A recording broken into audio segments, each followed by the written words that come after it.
जय हिंद दोस्तों, जैसा कि आप जानते हैं मेरा नाम संदीप चौहान है और हमारी अपनी एकेडमी है जीनियस करियर एकेडमी। मैंने लास्ट वीडियो में बताया था कि हम अपने यूट्यूब प्लेटफॉर्म के ऊपर English, GS, math and reasoning के वीडियो डाला करेंगे ताकि आप लोगों के लिए हेल्पफुल रहें। तो आज मैं प्रेजेंटेशन देने वाला हूँ इंग्लिश का एक जो बहुत ही बेसिक है। देखो, इंग्लिश एक ऐसी लैंग्वेज है इसके साथ इसके ऊपर हम मेहनत करते हैं तो ये हमारे लिए बहुत आसान हो जाती है, लेकिन अगर इंग्लिश से हम दूर जाते हैं तो ये बहुत ही कठिन बन जाती है। इंग्लिश के बहुत ही मेरा जो मानना है कि इंग्लिश के दो स्ट्रॉन्ग पिलर हैं। फर्स्ट पिलर है ग्रामर एंड सेकंड पिलर है vocab.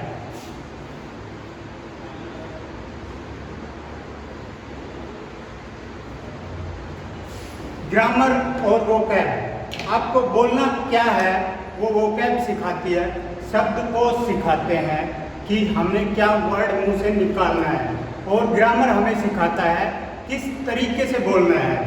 I go to the park, I am going to the park, I will go to the park, I have gone to the park. क्या बोलना है हमें, किस काल में, किस टेंस में बोलना है। तो मेरा बेसिक एम क्या है कि आप लोगों को घर पे बैठे हुए कुछ ऐसा बेसिक स्ट्रॉन्ग इंग्लिश मिले ताकि आप एक फ्लुएंट स्पीकर भी बन सको और आपकी इंग्लिश लर्निंग बहुत मजबूत हो सके, ताकि आप आने वाले टाइम में कोई भी एग्जाम जो टिपिकल ग्रामर का एग्जाम है उसको किसी कॉम्पिटिटिव एग्जाम में क्रैक कर सको। तो आज मेरा पहला प्रेजेंटेशन है इंग्लिश लैंग्वेज का, जो कि है टेंसेस। यानी कि टेंसेस एक बेसिक नॉलेज है, एक बहुत ही it is very basic platform, it is the cradle of your learning English. तो आज मैं टेंस के साथ आगे बढ़ रहा हूँ पहले प्रेजेंटेशन में। टेंसेस, पहला टेंस है प्रेजेंट इंडेफिनिट यानी कि वर्तमान काल। इसमें हम कैसे यूज करते हैं, इसके जो सिंबल्स हैं, इसके हैबिट्स, किसी पर्सन की हैबिट कि I go to the gym, I go to the park, I take the milk in the morning, यानी कि किसी पर्सन की हैबिट्स बताती है कि वो प्रेजेंट इंडेफिनिट सेंटेंस यूज कर रहा है या बोलने वाला। नेक्स्ट है यूनिवर्सल ट्रूथ, यानी कि एक तो हम यूज करेंगे हैबिट में, दूसरा यूनिवर्सल ट्रूथ में कि the sun rises from the east, earth revolves around the sun, 2 and 2 makes 4। तो ये जो सार्वजनिक सच्चाई है, यूनिवर्सल ट्रूथ है, इसमें हम प्रेजेंट इंडेफिनिट का यूज करते हैं। इसमें प्रोनाउंसिएशन है, ता है, ते है, ती है। For example, I play football, मैं फुटबॉल खेलता हूँ। The sun rising from the east, सूर्य पूर्व से निकलता है। अगर हम नेगेटिव में बनाए, क्या सूर्य पूर्व से निकलता है, तो हम डू एंड डज का प्रयोग करते हैं जो सेंटेंस को जो इंपेरेटिव बना देता है, यानी कि क्वेश्चन मार्क लगा देता है। क्या मैं फुटबॉल खेलता हूँ, डू, क्या वह फुटबॉल खेलता है, do does he play football. तो क्वेश्चन को क्वेश्चन मार्क, सेंटेंस को क्वेश्चन मार्क में परिवर्तित कर देता है, नेगेटिव। तो ये है प्रेजेंट इंडेफिनिट, जिसमें वर्ब की पहली फॉर्म यूज होती है, पहली फॉर्म, वर्ब की पहली फॉर्म यूज होती है, एस या ई एस लगता है, जैसे राइजिंग में एस लगा हुआ है। तो ये है पहचान। हिंदी में pronunciation and habits universal truth में यूज करेंगे, और कैसे हम प्रेजेंट इंडेफिनिट को यूज करते हुए अपने स्पीकिंग में भी ला सकते हैं, एज वेल एज हम अपने ग्रामर को भी स्ट्रॉन्ग कर सकते हैं। नंबर 2 टेंस है पास्ट इंडेफिनिट, यानी कि भूतकाल, यानी कि काम पहले कभी हो चुका है, हो गया है। इसमें प्रोनाउंसिएशन आएगी ता था, ते थे, ती थी, या आप का भी प्रोनाउंसिएशन आ सकता है। होता क्या है, जो काम पहले होता था, Mohan sang a song in the function, Mohan ने फंक्शन में गाना गाया, तो इसका प्रोनाउंसिएशन आ रहा है आ, गाया या फिर या। Ragini cooked the food, Ragini ने खाना पकाया, भाई सुबह पकाया वो काम हो चुका है, the work has been done, मतलब काम जो अब तक एट दिस मोमेंट इससे पहले काम हो गया। तो इसमें वर्ब की सेकंड फॉर्म लगेगी, कुक्ड वर्ब की सेकंड फॉर्म लगेगी, सेम वर्ब की सेकंड फॉर्म लगेगी। और इसको अगर नेगेटिव बनाना है कि मोहन क्या मोहन ने गाना गाया या फिर क्या रागिनी ने फूड बनाया, तो डिड, इसको did Ragini cook the food, तो यहाँ पे आ जाएगा क्वेश्चन मार्क। ये मैं आगे और भी आपको एक्सप्लेन करके बताऊंगा। तो यहाँ पे अगला टेंस फ्यूचर इंडेफिनिट, भविष्य काल, यानी कि काम भविष्य में होएगा, ना तो उसका प्रेजेंट से कोई लेना देना है ना पास्ट से लेना देना है, काम भविष्य में होएगा। अब इसका प्रोनाउंसिएशन हिंदी में आएगा गा गी गे, और इसका हेल्पिंग वर्ब होगा शैल विल और प्लस वर्ब की फर्स्ट फॉर्म, वर्ब की फर्स्ट फॉर्म, वर्ब की first form. As you know, जैसा आप जानते हैं कि ये काम भविष्य में होना है, और विल शैल इसको अगर बाहर लाएंगे तो इसको सेंटेंस को फिर क्वेश्चन मार्क बना देंगे। तो he will go, he will go, helping verb plus verb की first form, to the park in the evening, वह शाम को पार्क जाएगा, जाएगा। they shall meet to the teacher in the college, way college में शाम को टीचर से मिलेंगे। या they will meet to the instructor in the playground, वे शाम को इवनिंग में प्लेग्राउंड में इंस्ट्रक्टर से मिलेंगे। यानी कि यहाँ पे आ रहा है आपका प्रोनाउंसिएशन गे गी, मतलब the action will be happen in the future, near future, long future, the time is given कि वो आज मिलेंगे या वो आज खेलेंगे, उसका फ्यूचर में ही एक्शन होगा। नेक्स्ट चलते हैं हम प्रेजेंट इंडेफिनिट को कंटिन्यू करते हैं आगे। तो present continuous, number 4 tense is present continuous, यानी कि काम पीछे स्टार्ट हुआ था लेकिन अब भी हो रहा है, eight the moment the work is on the progress. अब इसके अंदर प्रोनाउंसिएशन आएगा, प्रोनाउंसिएशन इसका आएगा रहे हैं, रही है, रहा है।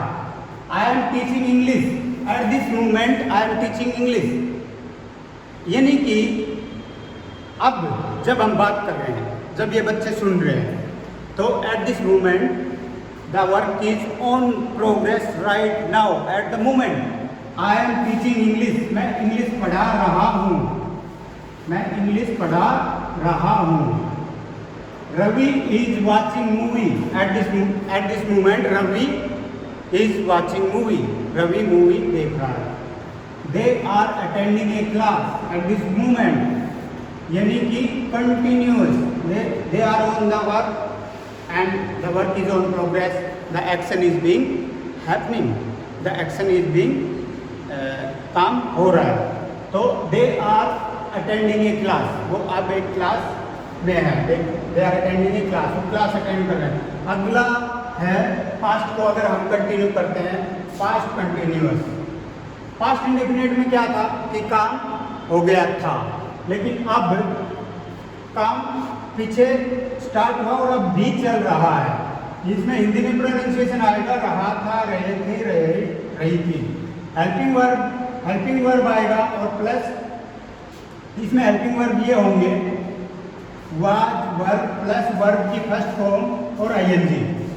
कहने का मतलब ये children are standing in the ground at this moment, children are standing on the ground, जब हम देख रहे हैं आंखों से तो बच्चे ग्राउंड में खड़े हैं, इसका मतलब कि the work is being happening, he is doing his homework, at this time वह अपना होमवर्क कर रहा है। तो sorry, he was doing his homework, यानी कि जब किसी ने पूछा व्हाट ही वाज डूइंग, तो he was doing his homework, तो वह अपना होमवर्क कर रहा था। अभी इसमें क्या होगा कि जब किसी से काम के बारे में पूछा गया कि काम होने लग रहा है, तो अगर पीछे से टाइम दिया गया तो अगले टेंसेस में आएगा कि परफेक्ट कंटिन्यूअस है कि पास्ट कंटिन्यूअस है।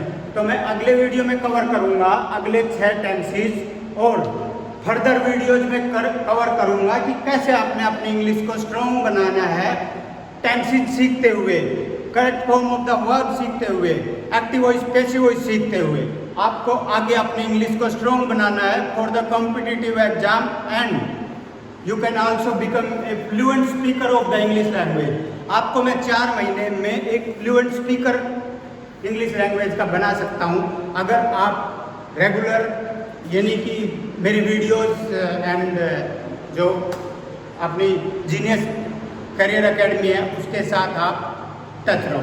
अगला टेंस है फ्यूचर कंटिन्यूअस, यानी कि फ्यूचर में काम चल रहा होगा।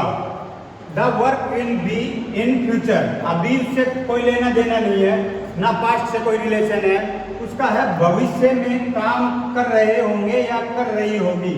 इसमें हेल्पिंग वर्ब होगा will be, shall be and verb की फर्स्ट फॉर्म के साथ आईएनजी। ये आईएनजी कभी भी वर्ब की फर्स्ट फॉर्म के साथ ही आता है, वर्ब की फर्स्ट फॉर्म के साथ ही आता है, ये बात नोट करके रखना।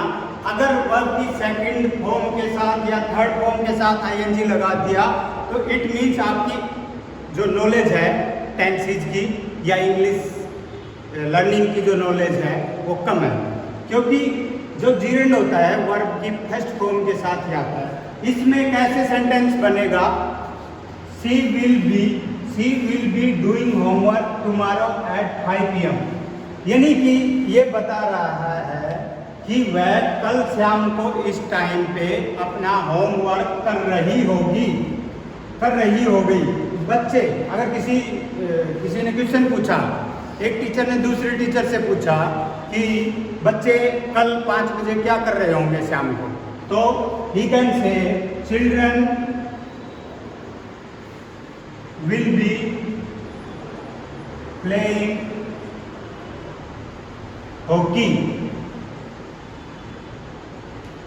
at 5 PM, कि बच्चे कल शाम को 5 बजे हॉकी खेल रहे होंगे। मतलब अब ये काम कल होना है, कल शाम को 5 बजे, उसका एक्सप्लेनेशन अभी चल रहा है। तो ये मेरा एक बेसिक इंग्लिश का पहला वीडियो था। आगे कंटिन्यू एकेडमी के साथ साथ इस प्लेटफॉर्म पे अच्छी वीडियो आती जाएंगी, इंग्लिश के भी, मैथ के भी, रीजनिंग के भी एंड जीएस के भी। तो आगे से आप अपने इस चैनल को सब्सक्राइब करके आप सारे नोटिफिकेशन आपके पास आते रहेंगे।